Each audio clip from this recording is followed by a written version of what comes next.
Good evening all. Dr. James Lani with Statistics Solutions, here to talk about topics, research questions, and developing hypotheses. So I've been relieved of lots of these other duties around doing quantitative analysis and how to do lit reviews, but they've kept me in the saddle with regard to developing topics. So I invite your questions and what kinds of things that you want to do. We'll figure out how we can develop questions. Okay, so to type in questions, you just go into your chat box, go type your message into your chat box, hit send, and I'll read those questions as we get to them.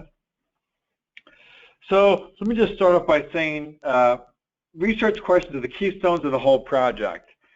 So what that means is, as you probably all know, a keystone is when you have a circular archway and you have all the blocks going up to it. That keystone holds everything else in place. Those questions are those keystones. If you have ill-formed questions, you're going to have a problem. So the questions are really crucial. Having said that, we're just working on dissertations and theses. We're not trying to solve cancer here, so I mean, let's keep everything in perspective. All right. So the questions also, as I state in the second paragraph, also set up the methodology, essentially. By questions, you really do say a lot about the types of methods, the types of instruments, and the procedure. For example, my usual example, are there differences on emotional intelligence surveys by survey items by gender? So we're already laying out, hey, this might well be a quantitative analysis. Hey, the participants have to be both males and females. We might be using an instrument called emotional intelligence. And so you can see that the question has a lot in there. That methodology is going to help unfold and unpack that question into a way and unpack it in such a way that it examines that question. So, quantitative research questions. I have a quantitative bent. So, quantitative research questions or quantitative dissertations and theses are easier for me. And quantitative analysis and documents typically fall into these categories of buckets. Examining differences, that's what I just mentioned. So looking at emotional intelligence, okay, by gender, we're looking at differences. Are there differences on emotional intelligence, okay, by gender? We can look at relationships. For example, is there a relationship among the different subscales of emotional intelligence? Okay, that is, maybe some of these subscales are more highly related than others. You can have prediction kinds of questions. That is, hey, does taking this program, impact or influence or predict higher scores in emotional intelligence, things of this sort. And then there's other kinds of models, time series, structural equation modeling, hierarchical linear modeling. So there's other types of models that can also lend itself to these kinds of research questions. The last one is really in the qualitative bucket. So lived experience that we're talking about, phenomenological or qualitative research questions, and this is kind of a Moustakis mode of examining things. So, what is the experience of people actually going through that? You could ask questions around that, okay, and have a qualitative way of examining that, okay. So perhaps for just to go one step further there, okay, let's grab everyone who has high emotional intelligence. What's their experience of their world or of their job or of their relationship or whatever, okay, versus people who have low emotional intelligence, and what is their experience of of things. Okay, do we have any questions? We have one from Linda. All right, we have one question from Linda as we move through here. Looking at differences in perception. Okay. Reaction to horizontal violence between female and male nurses. So can we get her on a... Yep. Linda, are you there? Oh, yes, I am. Hi, Linda. Hi, how you doing? Good. Thanks so much for joining us tonight. Pleasure to be here. Thank you. Sure. So it sounds like we're looking at a difference question. So what is, just for my and everyone else's edification, what does horizontal violence mean? It is the behavior and actions of nurses towards nurses, you know, from disrespectful to go as far as physical altercations. And one of the main theories that it occurs among women because of the way they're socialized. But there's so many male nurses now, so I was anticipating disproving that theory for further means of addressing it, you know, as far as preventing it. Okay, so what is the, how does the theory go with regards to reaction to horizontal violence? I mean, when you say between female and male nurses, so there's some kind of whatever altercation between a male and female nurse, and then that males have a different female to female, and it just female to female, not female to male or male to male.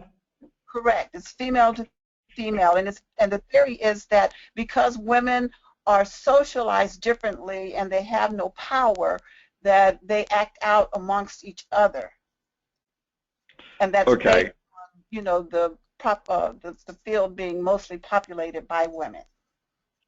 All right, and the people whose reaction you're looking at are the females that are actually observing it, or are participants in that violence? Either or. Okay, so you really have, let's just say, you can have female participants, okay, in it. You could have female observers, and then you have male observers. Yes. Okay, so you have three groups. Are those the three groups that you're looking at, or just the observers? I was really just looking at the observers, like. Okay, great.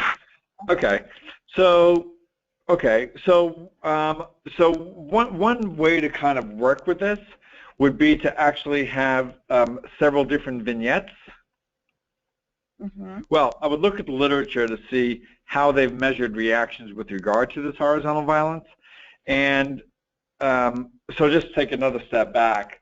So part of it is, you know, diagnosing their reactions to it, and then some kind of, you know, for future research, possibly some intervention around that, right?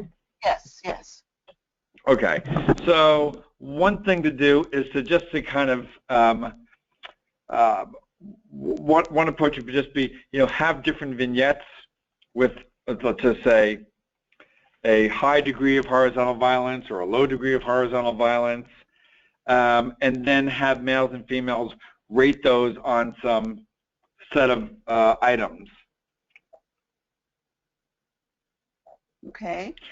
So you give the vignette, okay, then you have some reliable and valid items that are assessing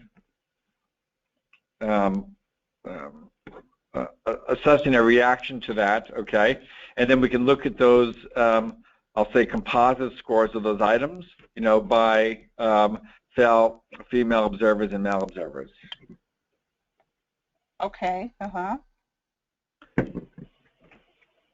And if what do you think about that?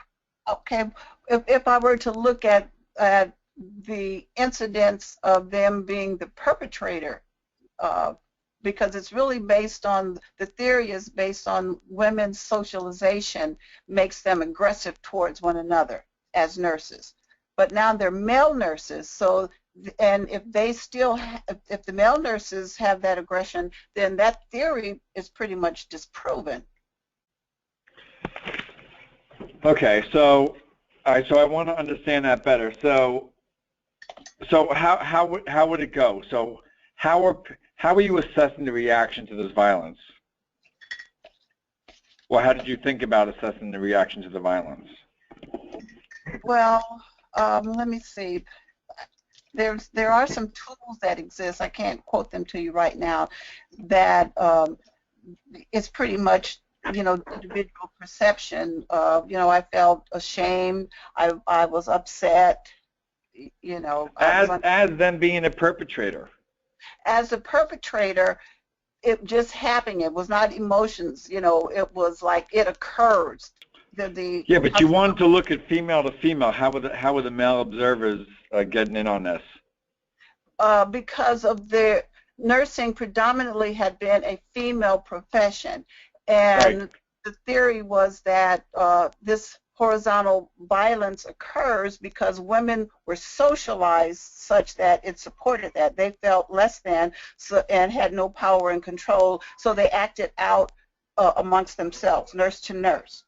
But now there are male nurses, quite a few, and they're socialized, males socialized, differently than females.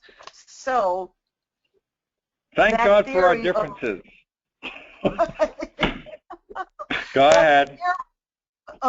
Female, there's horizontal violence amongst nurses because nurses socialize. Females are socialized differently, are brought up differently. The socialization is different. So then that no longer applies because there are men in nursing now, and they are still socialized as males versus, now being socialized as women. You see what I'm saying? Yeah, so I see that it sounds like the game has changed when there's male-female potential horizontal violence. Yes. Okay, the people who've studied this before, how have they gone about studying that with female to female, for example? How has that been looked at? They look at it as far as some of the actions of disrespect, rolling the eyes, sabotaging advances, interfering with patient care, and in some instances, physical altercations. That's what they've measured. Okay. So but do they give vignettes, or how do they assess? How have other people? By reporting. Have you ever had someone experiences? Exactly. Okay. So surveys. So would you just ask males and females those questions? I would look at asking the males those questions and comparing it with females, the female responses, to review the theory or challenge the theory that it occurs because women are socialized differently than men. Yeah, but is it the socialization, or is it just that men get that experience less? For example, it's unlikely, I would think. Well, let me watch my own gender stereotypes and biases. It's possible that male nurses get less eye rolling than other female nurses, perhaps. Mm-hmm. So it may not be because it's that they're socialized different. They just may not be experiencing that as often. So I guess there's, when I first read your question, it was about the reaction to it rather than the actual occurrence of it. It sounds like what we're going towards is more the frequency in which these things are occurring. Right, or experienced. Or same thing for me. Right, yes. Uh-huh. Which is fine. So fine. So fine. So that's one place to start. Mm-hmm. Right? To what extent are there differences, to get back to the differences part of this, to what extent are there differences, not in their perceptions, but in their experience of these different kinds of violence, horizontal violence. Right, yes. You know? And Got that it, would be a yes. totally fair question, fair questions. So, I would just, and then I'm going to move on. These sound like kind of behavioral things. Yes. Altercations or interfering or eye rolling, things of this sort. I would also, just for the heck of it, think about any emotional differences and also cognitive differences as well. Just kind of look at those other aspects too to see if there's anything that you can add in those ways that, hey, I feel differently about that. You know, if it's occurred, are there differences in the way, you know, hey, I've experienced different eye rolling from people. Some people, you know, blow it off. Some people are taking it to heart. So I would also just invite you to look at the emotional and cognitive aspects of that violence as well. Okay, all right. Good? I hope that helps. It does, for real. Thank you. Excellent, my pleasure. All right, so terrific. So, I mean, one thing with Linda was that, you know, first of all, that she's got a good theory. She's interested in it. It seemed like you touched both in nursing or in social psychology kinds of domains. We talked about differences there. So, okay, let's go carry on here. All righty, dissertation topics. One way to think about research questions and topics is to look at the data that you have available to you. So, for example, if you're a teacher and you have course grades, then, you know, develop questions, or if you're in some particular position and you have some kind of data, you can have that data and say, what can I do with that data? What kinds of questions can I ask with that in hand? So again, for the course grades, if you're an instructor, if Linda had access to that kind of data already, she can ask those questions about gender. She could ask, hey gosh, are there differences on those behaviors by the tenure, how long they've been in practice, by the age of by the nurse themselves, by whether they're a supervisor or a manager, or a floor nurse. So look at the data, and also for that same reason, you can look at publicly available data and see what kind of questions can be asked. There's a lot of publicly available data out there. Okay. All right.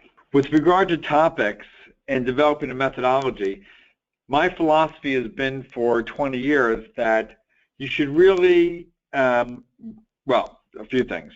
One, get some topic down and you can refine it. It's much easier to edit when you have something down. Start with the methodology first. Always the case.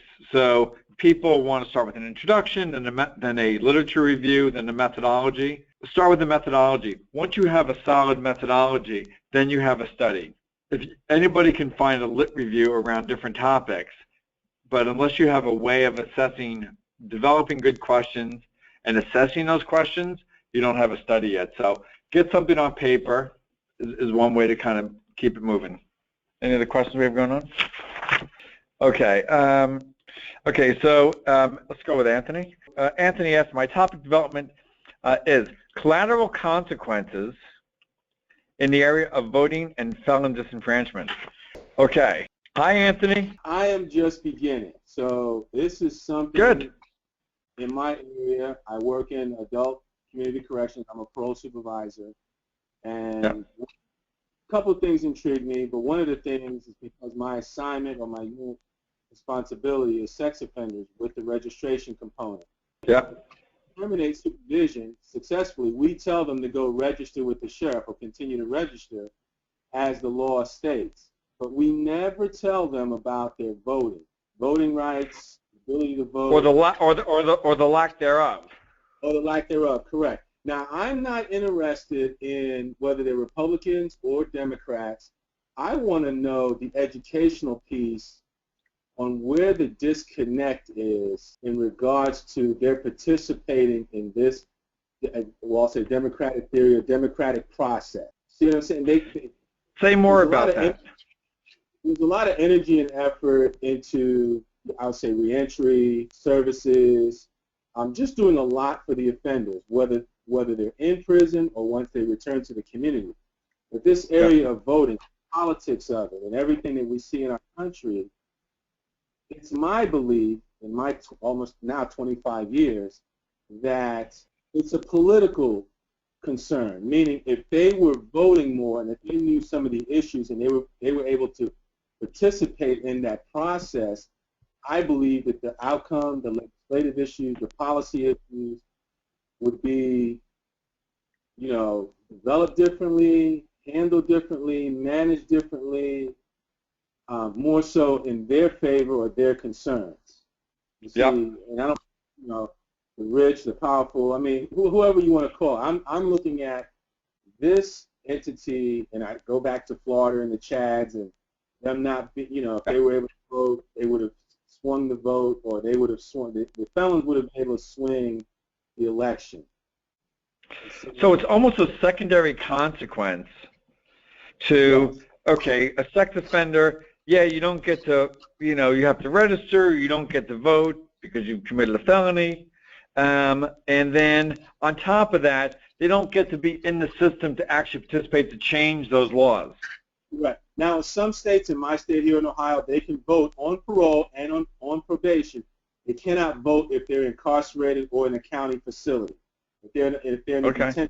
I'm learning, I've done just a little bit of reading, even the federal folks can't vote.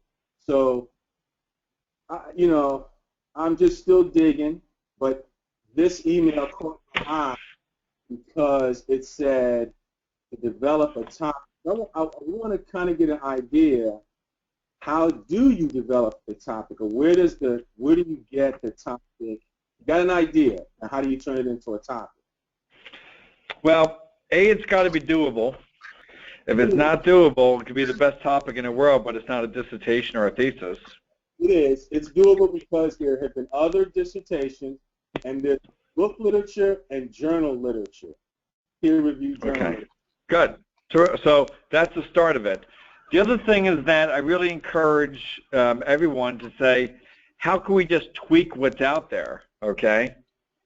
Even if it's, unless you're in a research institution, university, where people have a research program going on for 20 years, most of us who are listening right now are kind of lone wolves, so to speak. We're kind of doing this individual topic. There's not a research program going on. Otherwise, we wouldn't even be on this call. So I would say, what can we do to tweak what's currently going on there? For example, maybe it's, hey, you know what, that research was done 10 years ago. Is that still true today? And perhaps even compare what happened 10 years ago to now. Maybe it was done in the Northwest and you're in a Midwest state. Maybe it's done with males predominantly and you're interested in female. I guess my quick take on it is that you really have kind of a lit review kind of thing of they're going to want you to collect some data aside from just observing and describing what's out there in the world, which is kind of what your question is leading to, which is, hey, help us understand what this collateral consequences are. I have rather than 100 to 500 subjects, and we dismiss about 40 offenders a month. How many? I have the subjects. Good. So do you want to ask them about their perceptions about this? I've kind of talked a little bit, just to kind of, hey, you're getting off parole today. What do you think about, your voting rights, or have you been, told of them? Then we get into this long political conversation, and to me, it's a political dissertation. It's just a matter of whether or not you're going to go register and are you going to participate and vote. That's it. Right. So it sounds to me I think it's interesting, and I think it's different enough that it's dissertation worthy. But I also want to say it sounds to me just more like a qualitative, an in-depth qualitative study. So I would look at this kind of, I'm not quite sure if it's phenomenological or kind of case study-ish, frankly, but I would just look in that qualitative domain and, see what kind of, whatever, a handful of questions that you can get together and just say, hey, you know what, here's the issue, and what's their perceptions of it? And then the future would be, hey, gosh, you know what legislators need is to see the perceptions of people that have paid their price already and paid their dues, and now they want to be heard as well. And things don't get changed from the outside, only from the inside, typically. Now, when you say methodology, which Qualitative. So in-depth interviews. And by in-depth, I mean 30 minutes max, 10 people. Tape recorded. We can help transcribe, or there's lots of transcribers. We can help with thematizing those responses. Hey, you know what? We've interviewed 10 people. Here's kind of the themes that emerge from those questions, or from their responses, more accurately. Okay. Some thought, direction. I'll sit back and listen. Yeah. So terrific. Thank you, Anthony. I hope this was a little bit helpful. It was. Good. All right. And I think qualitative is probably the way to go. Charm asks, are replications looked at less favorably? Honestly, I don't care if they're looked at less favorably or not. Our job is to get through. All right. So if someone says, boy, that was not a stellar dissertation, oh well. If it's reasonable enough to do and it can be conducted, the dissertation for our purposes is going through the process, dealing with the angst of the unknown, going through an independent project or with help from people like us, going through the steps of developing topics and working your way through methodology first, intro, lit review, results, and discussion, and defending it, and following all the other guidelines. I mean, that's just the process. So the fact that, they don't think, well, it's not the most favorable, I'm not here, and I hope you're not here to impress people, okay? Your job is to get through. Have a reasonably interesting dissertation topic. So, and what I mean by that is one that just people agree, hey, it's worth looking at, So, okay, let me go to the next. Okay, another way to look at research papers, peer-reviewed research papers. Look at their future research. I put that on there because at least to help generate some ideas or to generate what's not been done yet. That's often helpful. The downside to that is that often when you read these future research, what you're going to be looking at is from peer-reviewed articles, okay, from top journals, and it may be difficult to do that. Having said that, it is a place to garner ideas. Also, a point should be made, as I will right now, that those researchers, academics are very friendly people. They're a friendly bunch. They'll answer your emails, most of them, and they'll answer your phone calls.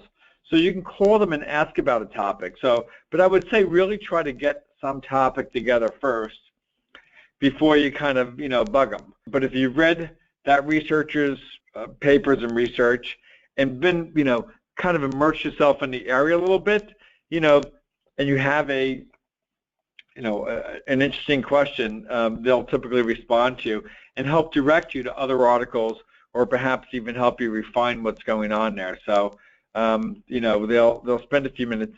I mean, think about it. They're in research. They help students. You're in research, and you're a student. So just because they're not in your school, they'll typically answer the phone. What I mentioned, Anthony, earlier, replicating other people's work, or Charm kind of touched on it, Yeah, is it less favorable? Who knows? Make it interesting enough. Hey, you know what? We've only looked at men, which was often the case in research, and now we want to look at women.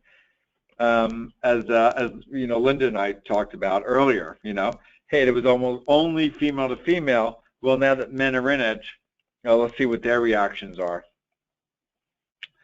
Looking at different instruments is another way of getting at it, or a different methodology.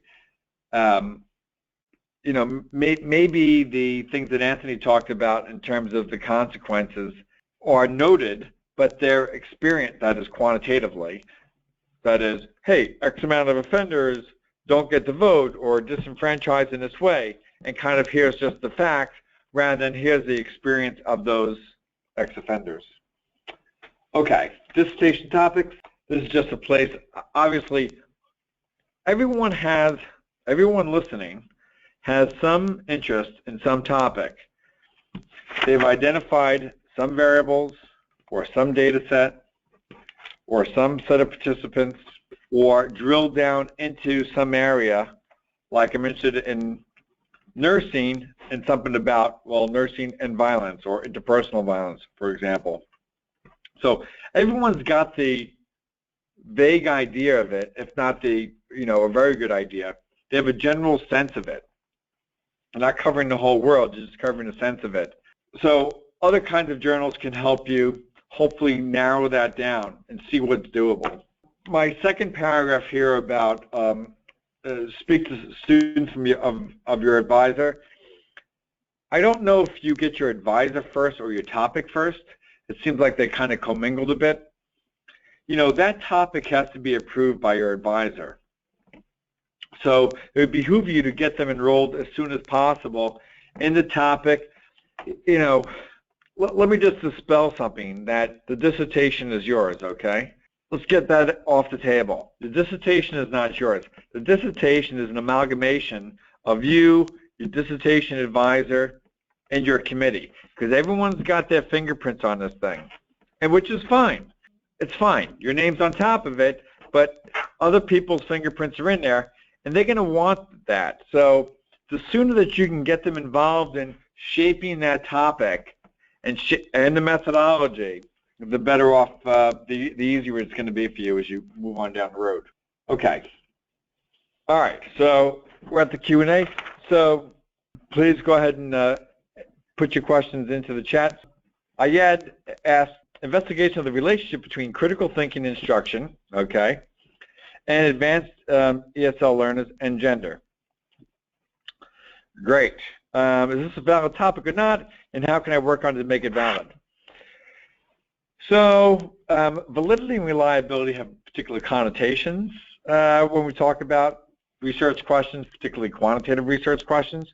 So one thing I like about Ayad's questions, and this is a good thing about a good way to help develop research questions, he's got 3 different variables going on here, or domains, okay?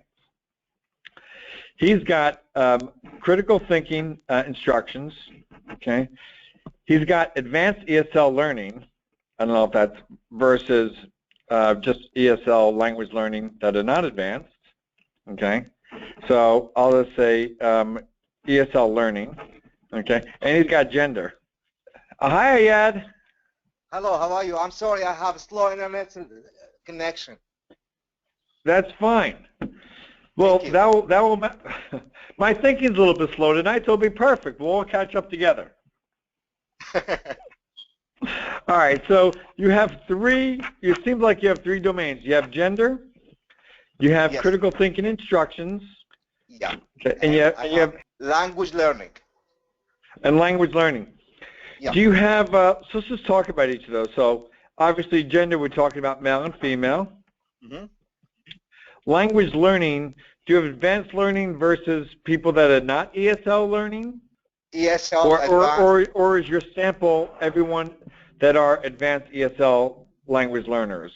The population is everyone who is advanced ESL learner, but the sample that I have to right now is... Say, I kind of lost you in the end of it, so... The sample would be my ESL students. Okay, ESL students, okay. So that ESL students are really just your inclusion criteria. This is when you describe your sample, you're going to say, the sample is ESL advanced learners, at, some northeast school or some darn thing, okay? So that's really not a variable. That's just who the sample is, okay? Okay. And just, okay. So, and then what's with the critical thinking instructions? What is that about?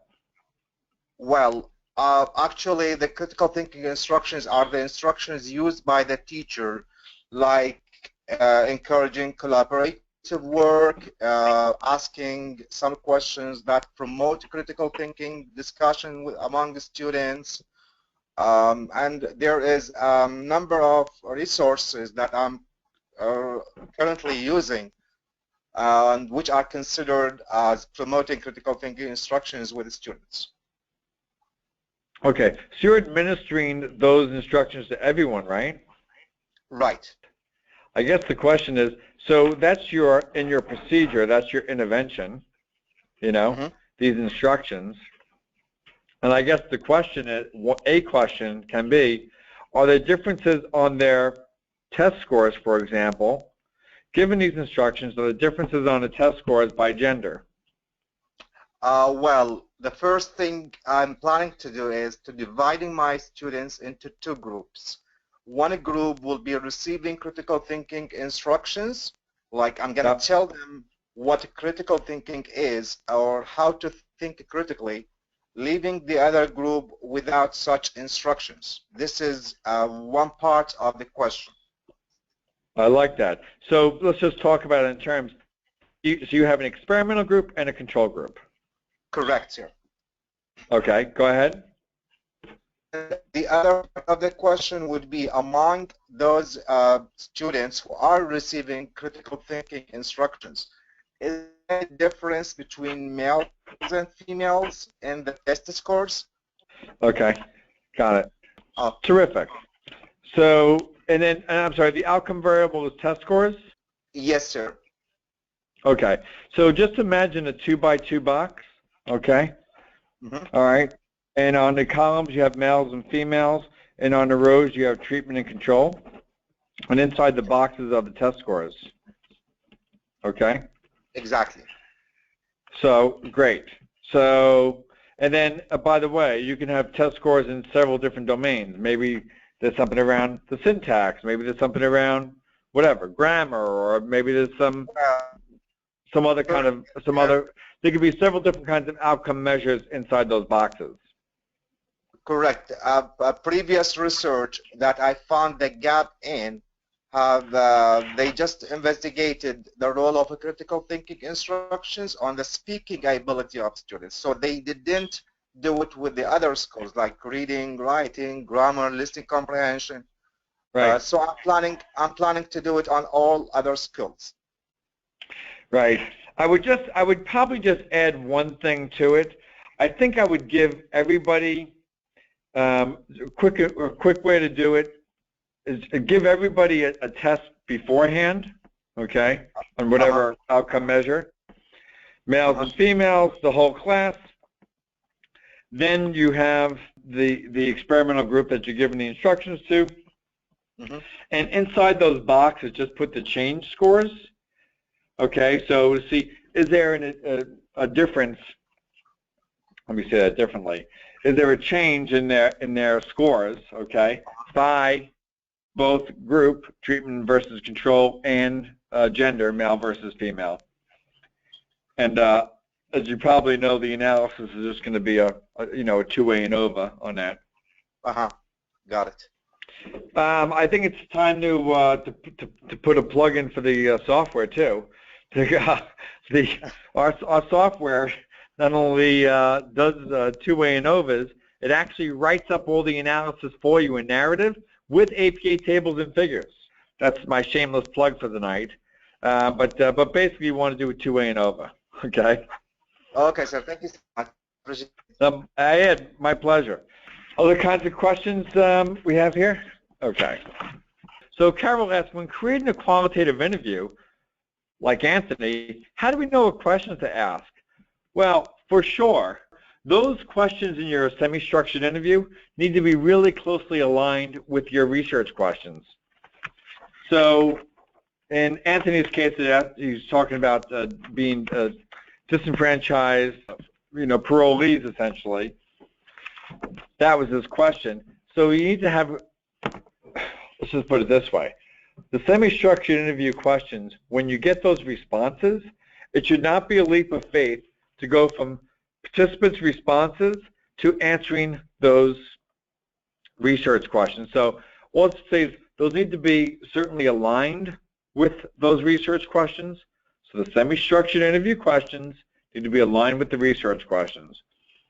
The semi-structured interview questions can start being feathered out or being unpacked. So there may be several facets of those questions, or those semi-structured interview questions. Okay, I hope that helps. Trina asked the question, is tweaking dissertations the same as finding a gap in literature, or are they entirely different concepts? I think they are different concepts. Tweaking dissertations, again, is just kind of, I would say, tweaking the demographics or tweaking the instrument. I don't think it's a gap in literature, per se. To me, that seems like a larger jump when I think about, it's got to be a gap. There's got to be a gap in literature. Yes, tweaking of it can do some of it, but when I think about gaps, it's really formalizing that difference. Like in the case with Linda, right? So she had, I'm going to go back on my word here. All right. So Linda asked, hey, are there differences in reactions to violence between females and between female, and now that we have male nurses? Yeah, there's a gap in literature because you're adding males into it, but it's also looking at it from a different point of view. So, yeah, I don't think it's an entirely different concept. It does seem like the tweaking of it needs to be formalized to then show evidence that, hey, there is a gap. Males are not being assessed here, or males may have a different reaction to these kind of behavioral horizontal violence. So yeah, I'll say that they are similar. Other questions? So Charm asked, what's the best way to justify your chosen methodology and explaining what was chosen and what was not chosen? It seems to me that when I think about qualitative, these are more exploratory kinds of methodologies, things that have not been researched thoroughly, or where you really have to get into the narrative part of people's experiences. It does seem like other things are more apt to lend itself to more quantitative things. Any kind of measure, and there's thousands of measures that are shown to be reliable, that is, they've retested people a week later and they still have the same emotional intelligence, and are also valid, that emotional intelligence constructs are highly related to other things that have been shown to evidence emotional intelligence. So when you have those kinds of measures that are, on whatever kind of scales, okay, it does seem that those are going to be purely quantitative. So think about the kinds of questions you're asking. So let's just talk about this emotional intelligence for a second. So if I ask, hey, is there emotional intelligence between men and women? If I qualitatively interviewed males and qualitatively interviewed females, how would I then compare those, aside from those kind of narratives? It's kind of tougher to do, and it seems like that would lend itself more to a quantitative method by saying, let me give you a quantitative measure, and let me give the other group a quantitative measure, and then do some statistical analysis to examine differences, rather than Anthony's kind of thing about, hey, what is the experience of being disenfranchised? I'm not sure I've answered your question fully. Certainly, one way to justify it, I would say, is look at the literature, look at the way that they're doing it, that is scholars in this particular field, and how are they going about justifying that? Okay, I'm going to move on here. Let's talk about the next webinar. Crystal Miller. Excellent's going to be talking about introduction and prospectus. All right, for a very lively webinar on March 16th, 7:30 p.m. Anyway, I want to thank everyone for participating. We are the largest and most effective dissertation consulting firm. We can assist you from topic development all the way through helping you prep for a defense. What we really do, just to share some of our process, is that we really work with you. We then ask you to draft different sections, and then we edit those drafts, and we kind of shepherd you through the process. So we do that effectively. We would definitely invite you to call and find out more about us. It's a free 30-minute consultation, talk about, you know, what we could do, where you're at, what we could do to help you, kind of timelines and the fees associated with it, and kind of keep you moving forward.